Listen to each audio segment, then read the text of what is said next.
Welcome back. Well, a First Coast veteran just took part in an event in the nation's capital focusing on timely and important issues affecting global security and our foreign policy. As Congress looks at defense cuts and continues to monitor unrest in Syria and other nations, the U.S. Global Leadership Coalition is advocating for a concept known as smart power.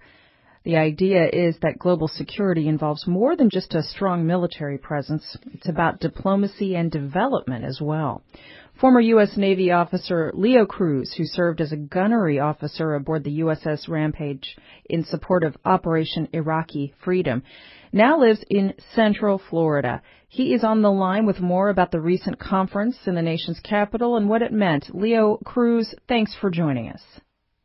Thank you for having me. And it was a great trip up to D.C. The USGLC always says that they are partners of strange bedfellows, where we had Democrats and Republicans of all different fields working together to advocate for our defense and diplomacy development budget, our foreign aid budget, because they understand that development and diplomacy alongside of defense keeps us safer and addresses the threats in the most dangerous corners of the world and prevents conflicts before they occur, where we have to send in our troops.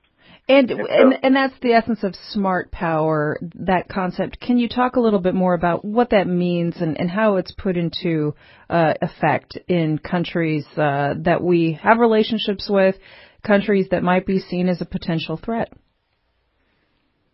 Well, last year alone, the USAID program provided prenatal care to 600,000 women in the developing world, preventing AIDS transmission from mother to child. And you say, how does that address our foreign policy and our national security?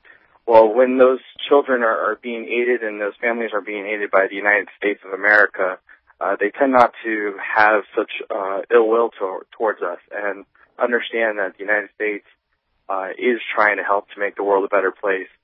And where we're fighting now with Al-Qaeda is in development. And, pretty much after the floods in Pakistan a year ago, there was a race going on between the U.S.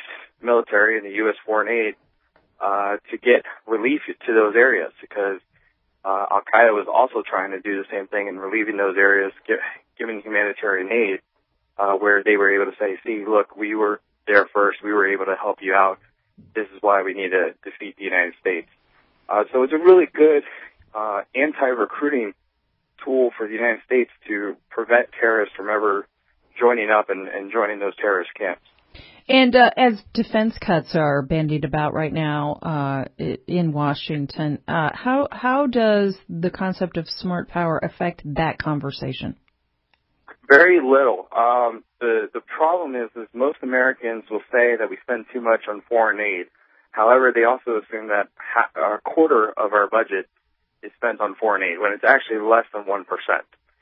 So we're not talking about anything that's going to save the deficit or end our debt by stopping foreign investment. What we do put at risk is all the military gains that we have been able to achieve in Iraq and Afghanistan and throughout the world, losing that because we're trying to save 1% of the budget. Now, you served, as I mentioned, during Operation Iraqi Freedom, a gunnery officer. You're a certified anti-terrorism force protection duty team leader. Now you're based in Central Florida. How much more credibility do you think you have as a former Navy officer when you talk about these concepts, as opposed to a civilian arguing for non-military solutions to these geopolitical challenges? Well, I was just a lieutenant in the Navy, but we have many generals and admirals, former chairmen of the Joint Chiefs of Staff, and all up and down the chain of command that are all advocating for this, because they understand that ensuring our civilian programs have the resources needed to maintain the gains that the military has won is of the utmost importance, and ensures that none of my fellow brothers in arms lose their lives in another conflict that could have been prevented with just a small amount of investment in a community. And as we mentioned, you just are back from the U.S. Global Leadership Coalition Conference that happened earlier this month as you met with members of Congress. Where does this effort go from here? It's still continuing. It's right now. It looks like there's going to be a continuing resolution to keep the foreign assistance budget alive. Talking with Republican congressmen and talking with our Democratic Senator Bill Nelson, they're still talking the partisan divide, but at the end of the day, all of them understand why this is important. And, while the rhetoric may be out there talking about the budget cuts and this and the other, they do understand that foreign aid is not only good for our national security, but is also good for our home economy, where at least each dollar that's spent promoting exports, we get at least $40 back in the United States. Well, it's fascinating to talk to you. Thanks for calling into the show today.